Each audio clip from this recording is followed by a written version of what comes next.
Assalamualaikum warahmatullahi wabarakatuh. Perkenalkan, nama saya Khairul Umar Aksan. Saya adalah peserta di kegiatan FGA. Di sini saya akan mempresentasikan dan juga menjelaskan kegiatan hands-on lab dan juga soal-soal hands-on lab yang sudah saya kerjakan. Oke, langsung saja ke soal yang pertama. Ini soal yang pertama. Nah, ini The Support National Support Center for System Security and Information Assurance (CSSIA) hosts a social engineering interactive activity. The current link to the site is http://cssia.org. However, if the link changes, try searching for CSSIA Social Engineering Interactive. Nah, di sini kita disuruh membuka website CSSIA yang merupakan video untuk mengerjakan soal nomor 1 sampai nomor 3. Nah, di sini saya sudah membuka websitenya. Nah, di sini langsung saja ada simulasi untuk mengerjakan soal-soal yang tadi. Yang pertama ada baiting, solder solving, text texting, phishing, spear phishing atau walling. Kemudian ada scareware, ransom, tailgating, Hi. dumpster diving, social engineering attack on the right, auto mitigate attack, dan conclusion. Oke, kita kembali ke awal. Kita buka soal pertama. What is baiting?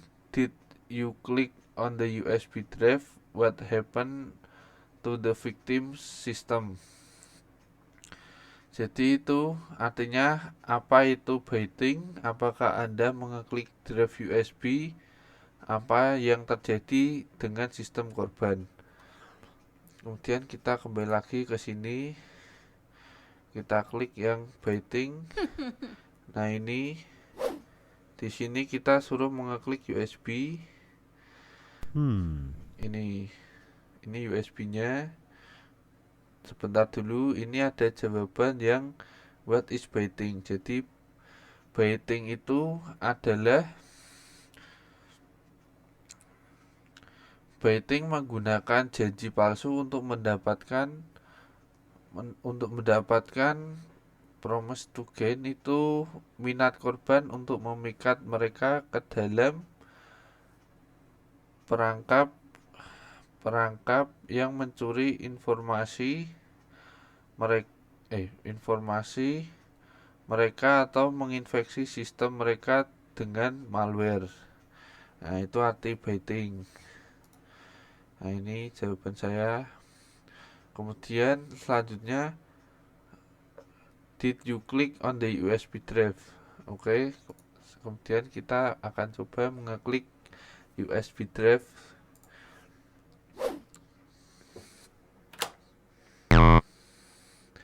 Nah, di sini ketika kita masukkan USB, ada tanda tengkorak dan silang.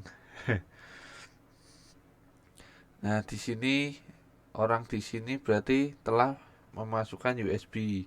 Jadi jawabannya yes, I clicked the USB drive. Kemudian what happened to the victim system? Kemudian kita kembali lagi. Oke, sudah selesai ternyata videonya. Jadi sistem korban setelah memasukkan USB terkena malware. Jadi ini jawabannya, the victim system is infected with malware. Oke, kemudian soal yang B. What is solder surfing? What device was used to perform the solder surfing? What information was gained? Artinya, apa itu solder surfing? Perangkat apa yang digunakan Kemudian ini informasi apa yang didapat. Berarti yang P ini shoulder surfing. Nah ini jawaban apa itu shoulder surfing. Shoulder surfing menggunakan teknik observasi langsung seperti melihat dari balik atau bahu seseorang untuk mendapatkan informasi sudah. Kemudian soal selanjutnya, perangkat apa yang digunakan? Kita kembali ke video. Nah ini, di sini kita tahu bahwa perangkat yang digunakan si perempuan ini adalah telepon. Nah ini jawaban saya, pengguna menggunakan telepon. Oke. Pengguna mendapat the device used to shoulder surfing a cell phone ini ya. Kemudian apa informasi yang didapatkan si perempuan tadi? Ini informasi yang didapat, login dan password. Ini jawabannya visually capturing login or password or other sensitive information. Oke. Pertanyaan yang 1C. What is pretexting? What type of information of the cybercriminal request will you fall victim? Artinya apa itu pretexting? Jenis informasi apa yang diminta oleh penjahat dunia maya? Kemudian apakah Anda akan menjadi korban? Kita lihat di sini di video simulasi ini. Nah, ini ada pengertian apa itu pretexting. Ini jawaban saya. Sampai ini. Jadi pretexting itu adalah ketika penyerang membangun kepercayaan dengan korbannya dengan menyamar sebagai orang yang memiliki hak untuk mengetahui otoritas. Mengajukan pertanyaan yang tampaknya diperlukan untuk mengkonfirmasi identitas korban dan mengumpulkan data pribadi penting. Ini informasi yang didapat dari pretexting. Ini next dulu. Salah. Ini. Hello. Nah, ini si perempuan ini menanyai nama, titel, kantor, dan badge number atau nomor karyawan. Nah, di sini informasi yang didapat: important personal data, name, title, office, dan employee badge number. Kemudian apakah kamu terkena victim? Jawaban saya no, because I already understand pretexting. No, artinya tidak, karena saya sudah mengerti pretexting itu sekarang. Kemudian soal nomor 2.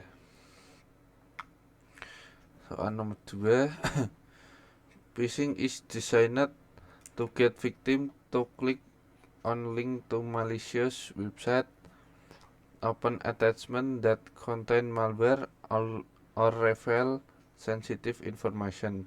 Use the interactive activity to explore different phishing technique. Yang artinya phishing dirancang untuk membuat korban mengeklik tautan ke situs web jahat, membuka lampiran yang berisi malware, atau mengungkapkan informasi sensitif. Gunakan aktivitas interaktif untuk menjelajahi berbagai teknik phishing.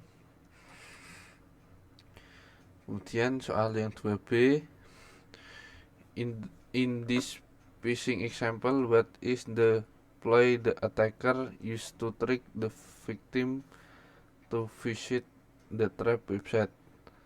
What is the trap website used to do? Yang artinya dalam contoh phishing ini, taktik apa yang digunakan penyerang untuk mengelabui korban agar mengunjungi situs web jebakan? Apa yang digunakan situs web perangkap?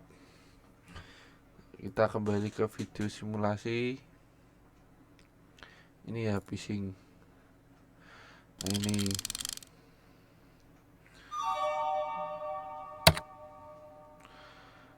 Nah, di sini kita tahu dari video ini bahwa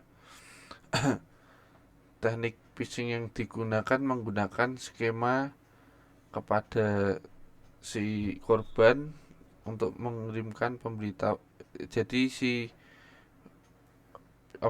pembuat phishing ini mengirimkan pemberitahuan palsu bahwa korban baru-baru ini berusaha menarik dana dari akun mereka saat berada di negara lain sebesar ini US 174.99 dolar.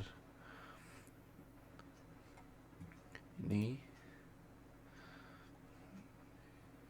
ya, the phishing scam. Nah, ini kemudian apa yang digunakan situs web perangkap? Lanjut ke videonya.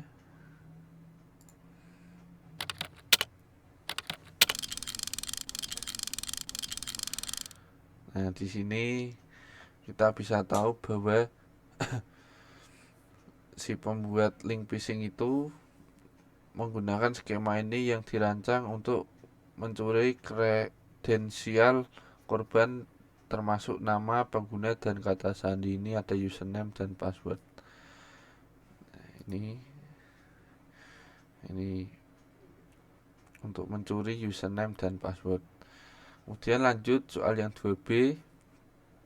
What is the difference between phishing and spear phishing or whaling? Jadi apa perbedaan dari phishing, spear phishing, dan whaling? Sebentar, saya minum dulu, haus.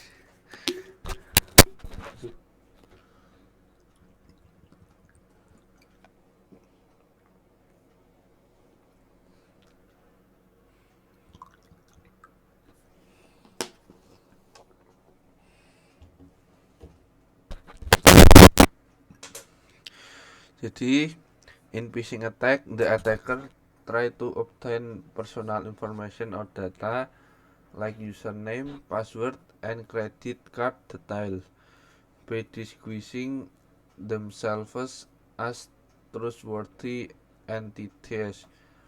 Phishing is mainly conducted through email and ponsel.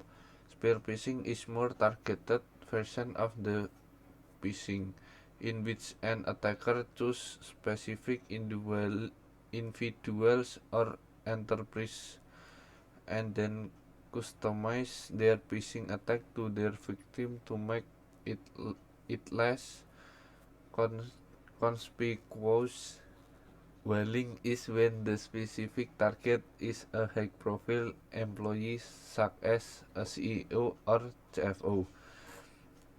Artinya itu, dalam serangan phishing, penyerang mencoba mendapatkan informasi data pribadi seperti nama, password, dan credit card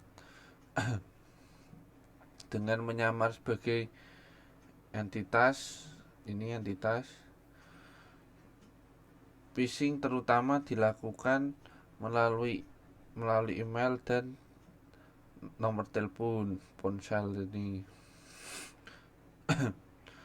Nah, kemudian spear phishing. Spear phishing adalah versi phishing yang ditargetkan, yang lebih bertarget, di mana penyerang memilih individu atau perusahaan tertentu untuk kemudian diserang menggunakan phishing attack untuk membuat korbannya agar tidak terlalu mencolok.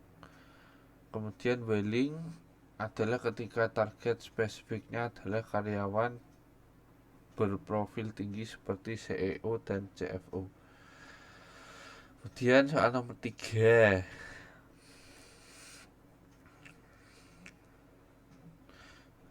Langsung saja ke soalnya ya. What data does the attacker claim to have in the example? When you fall for this deception, artinya data apa yang diklaim penyerang dalam contoh ini? Apakah Anda akan jatuh dalam penipuan ini? Ini soal scareware dan ransom. Langsung saja kita lihat di sini. Nah, ini jadi data yang diambil yaitu yang pertama Facebook login, credit card details, dan email akun login. Ini Facebook login, credit card details, email akun login. Kemudian apa kamu akan masuk dalam penipuan ini? Saya menjawab tidak, karena saya sudah tahu apa itu scareware. Dan saya tahu lebih baik daripada menelpon nomor yang tidak dikenal atau membagikan informasi saya. Kemudian soal selanjutnya, soal B. What is the attacker requesting the victim to get the data back? Kita kembali ke sini, ke videonya.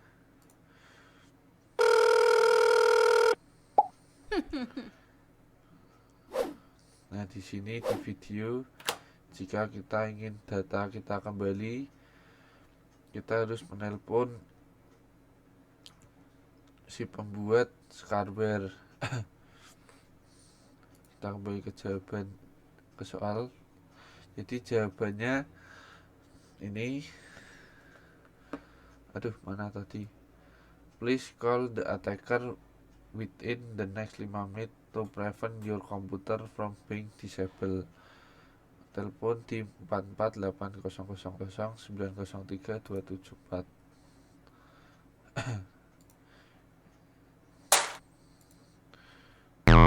Ini telepon ke sini ya.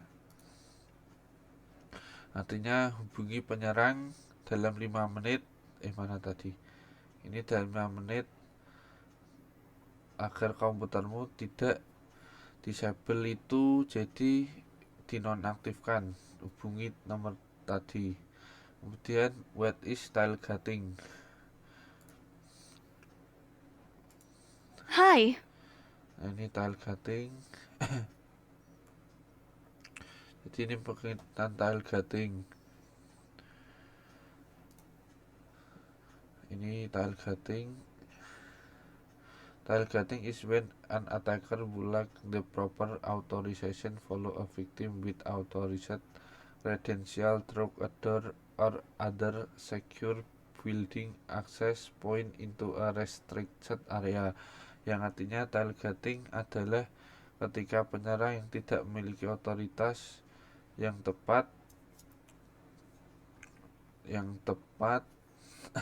mengikuti korban dengan kredensial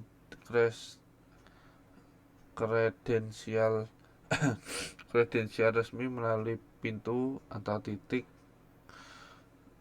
akses gedung aman lainnya atau terlarang.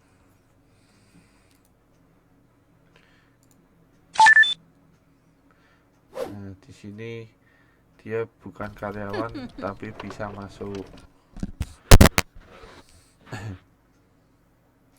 Selanjutnya soal nomor 3D. Berikan 3 untuk mencegah serangan rekayasa sosial. Oke, kita kembali ke videonya.